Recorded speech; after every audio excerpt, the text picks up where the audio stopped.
التبادلات التجارية بين تونس وليبيا مع سي عبد الرزاق المدب مدير مكتب مركز النهوض بالصادرات بطرابلس. مرحبا سي عبد الرزاق.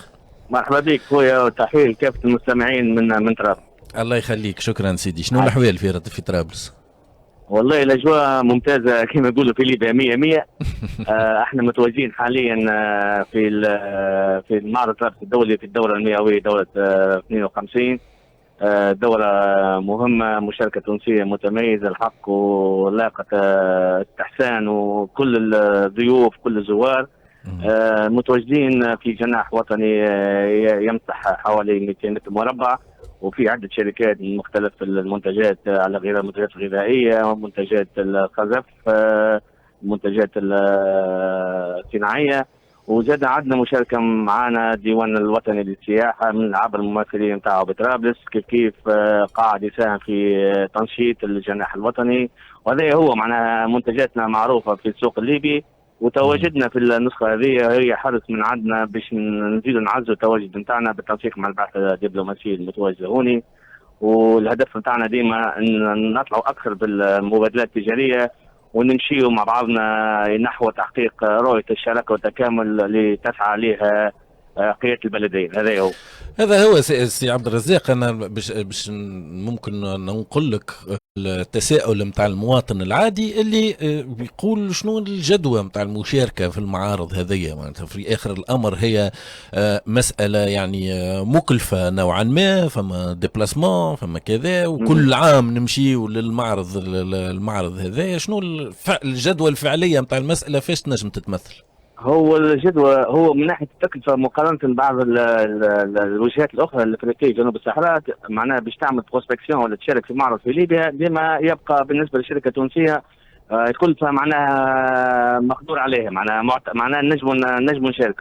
وكيف كيف عندنا جناح معناها وطني مدعم معناها على مستوى مركز نهوض بالصادرات، مشاركه مدعمه معناها بالنسبه للشركه تدفع معناها نسبه ضئيله من الكلفه. هذا من ناحيه الكلفه. اثنين، بالنسبه للسوق الليبي تو تعرف ان السوق الليبي خاصه منذ تولي حكومه الوحده الوطنيه بعد 2021 وعوده البعثه الدبلوماسيه السفاره التونسيه ومكتب نهوض بالصادرات، لمسنا ان كنا غبنا فتره مع السوق، لكن من ارجاع المكتب ورجعت البعثه الدبلوماسيه حسينا ان الحظوه نتاعنا عاودت توجد في ليبيا، والرجال الاعمال التونسيين والليبيين يعرفوا بعضهم، والفعاليات كما هذه هي تزيد تعزز متواصل. كيف تم النظم على طيله ايام المعرض في لقاءات ثنائيه على هامش المعرض. فاحنا المشاركه هي مشاركه حضوريه ونعزز بها تشبيك العلاقات. على ذكر تشبيك العلاقات، تم ابرام اتفاقيه ثنائيه بين غرفه التجاره والصناعه الشمال الشرقي بالزرق وغرفه التجاره والصناعه والزراعه بالزيتون، وتم على هامشها ابرام اتفاقيه يوم افتتاح المعرض باشراف رئيس حكومه الوحده الوطنيه. وهذه رساله للفاعلين الاقتصاديين في البلدين بيزيدوا يعززوا من التعاون والثنائي بيناتهم، ونرتقي مع بعضنا الى مستوى الشراكه والتكامل، ونقتحموا مع بعضنا دول افريقيا جنوب الصحراء، لان تونس وليبيا فيهم امكانيات كبيره لازمنا نستغلوهم. واللقاءات والا تظاهرات كما هذه تخلي العلاقات تزيد تنشط اكثر وتساهم في تعزيز التعاون والتبادل التجاري. فحضورنا اكيد ولازم، وحتى في التظاهرات القادمه ماذا بينا نكثفوا اكثر تواجد الشركات التونسيه في ليبيا اللي هي متواجده، لكن نحبوا زيد نعزوها احنا كبعثه دبلوماسيه على مستوى السفاره التونسيه وكمكتب تجاري على مستوى مركز نهوض بالصادرات، على ذمتهم في تقريب المعلومه، في تبسيط الاجراءات، في تسهيل التواصل مع الجانب الليبي اللي هو بصراحه اعطينا حظوه خاصه بنا، ويقاعد المسؤولين الليبيين تحيه لهم وكل قاعدين يسهلونا في التواصل، قاعدين يسهلوا الشغل بتاعنا اليومي. وهذا هو دورنا، معنا احنا نوصلوا الشركات مع بعضها، نشبكوهم مع بعضهم لما فيه مصلحه اقتصاد البلدين.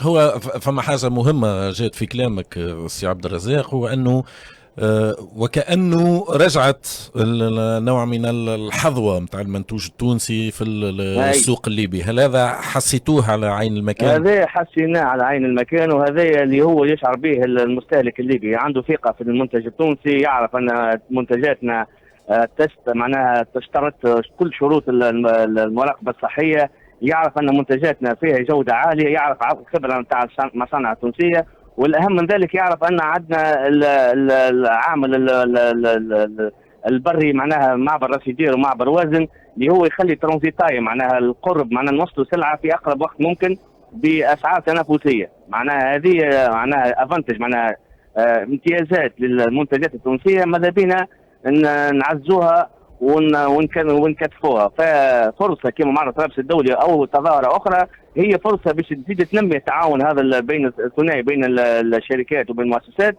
وكيف كيف عندنا الاتفاقيات الثنائيه بين مختلف الغرف المتواجده بتونس ونظيراتها في ليبيا. فهذه الجو نتاع الانيماسيون نتاع التنشيط من شانه ان يزيد يطور المبادلات اللي هي تطورت مقارنه ب 2024. عملنا 11% نسبه زياده، ومنذ 5 سنوات قاعدين نزيدوا في المبادلات وفي الصادرات. فالاستاتستيك ولا الارقام موجوده معناها، والجهد موجود متجسم في الارقام. فنزيدوا نعزوه لان نجموا نطرحوا الارقام اخرى عاليه بلغه اخرى عينينا كبيره باش نجموا نخدموا اكثر. المناخ يشجع باش أن نزيدوا نعزوا من التعاون. الاخوه الليبيين يحبوا يتعاونوا معنا، احنا كيف نحبوا نتعاونوا معهم ونحبوا نتكاملوا، معناها نتعاونوا ونتكاملوا باش نمشوا مع بعضنا العمق الافريقي والدول الاوروبيه، وهذا مش غريب على تونس ولا ليبيا ان شاء الله. هو انت استبقت سؤالي في كلامك، حكيت على ال 11% نتاع المبادلات التجاريه مع ليبيا، نتاع 11% زياده بطبيعه الحال اللي تسجلت في 2025. حسب في تقديرك شنو اللي مجالات التحسين باش نمشيو اكثر من ال 11% هذه؟ مجالات التحسين والله احنا نجم نمشيو اكثر فقط على مستوى الامور اللوجستيه نحسنوها اكثر. على مستوى المعابر نزيدوا نحسنوهم باش يكون تدفق سلعه في الاتجاهين ممتاز وبسلاسه. كيف نفكروا اكثر في مناطق عبور في العمق الليبي على مستوى مثلا مدينه سبها اللي هي تعتبر بوابه افريقيا.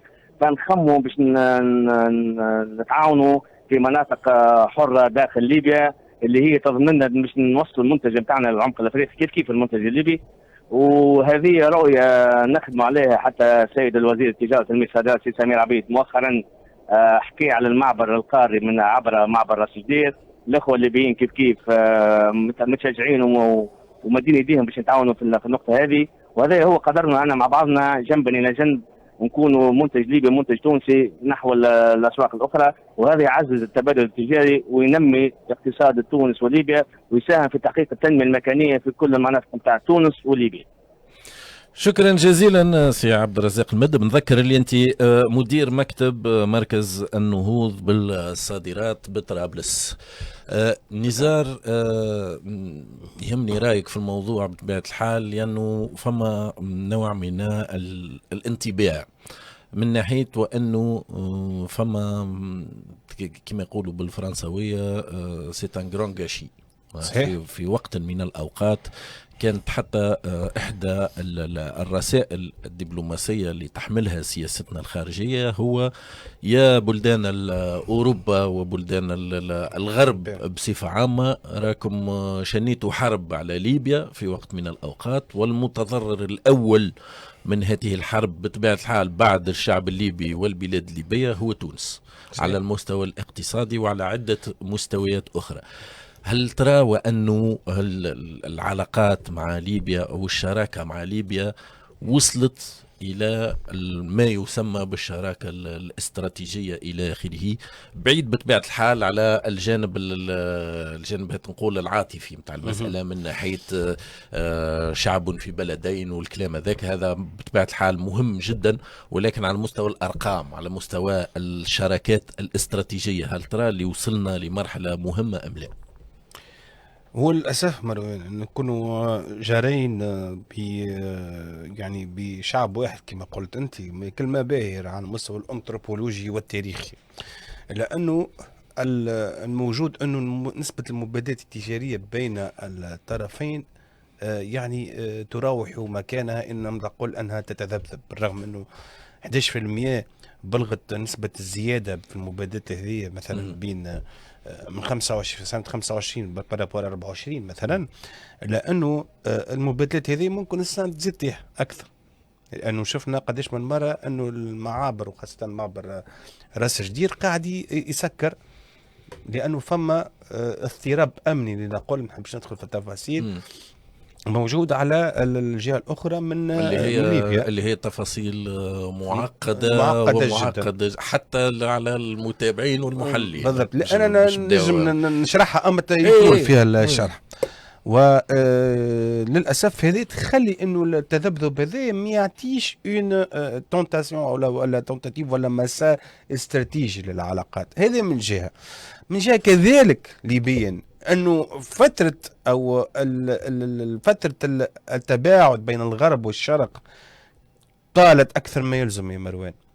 وهذا ما يخليش فما يقين من قبل المستثمرين التوانسه باش يزيدوا يستثمروا في الخط هذايا مع ليبيا، لان ما عندهمش يقين انه الاستثمارات هذه وين باش تمشي فيما ما بعد. فماش امان فمش امان بالنسبة لا يقين. للمستثمر. بالضبط، فمش امان ولا يقين بالنسبه الى المردوديه نتاع الاستثمارات هذيا، لانه سياسيا فما انقسام وكذلك عسكريا وامنيا فما انقسام. وانت تعرف الاستثمار يلوج على الامن ولو كابيتال علاج كما قال كالعام الاخر قال راس المال جبان. فهمت؟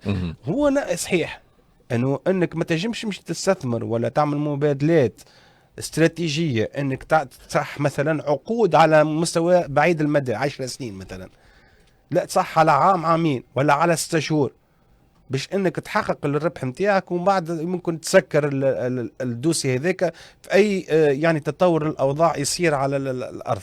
هذه للاسف ما يخليش انه الاقتصاد الليبي يتمتع بديناميكيه تكون مستمره، وبالتالي هذا زاد تكون عنده انعكاسات على شكون، على دول الجوار خاصه على تونس، اللي يعني في لحظه ما من اللحظات كنا نتوقعوا انه قد ما تكون فما هناك تعاون بين الطرفين، قد ما يكون فما هناك ديناميكيه خاصه في التنميه في المناطق الحدوديه خاصه في الجنوب الشرقي نتاعنا. هو في وقت من الاوقات فما حتى خبراء حكاوا على بين قيموا انه العلاقات مع ليبيا كما كانت في السابق بطبيعه الحال تمثل بين نقطه ونقطتين نمو فقط. طيب بالنسبه لتونس، وهذا معناتها رقم راهو صغير برشا، صغير برشا. 2% مثلا او 3% ولا حتى نقولوا حتى 5%، هو اللي هي حاجه كبيره.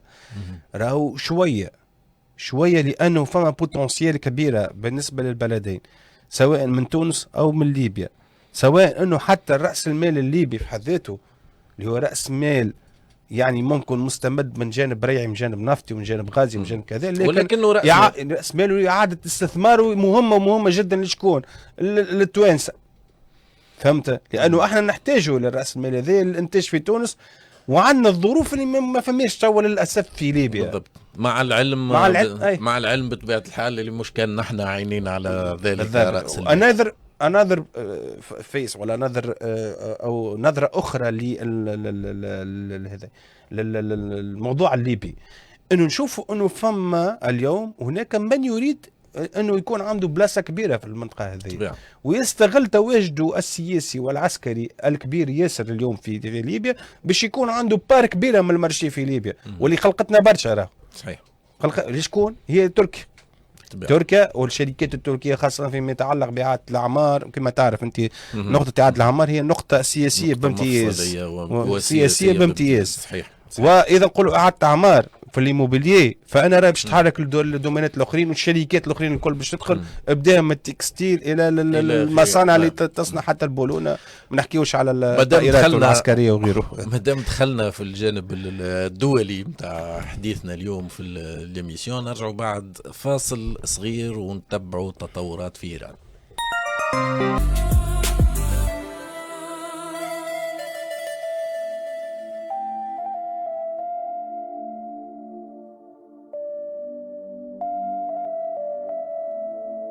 Express FM.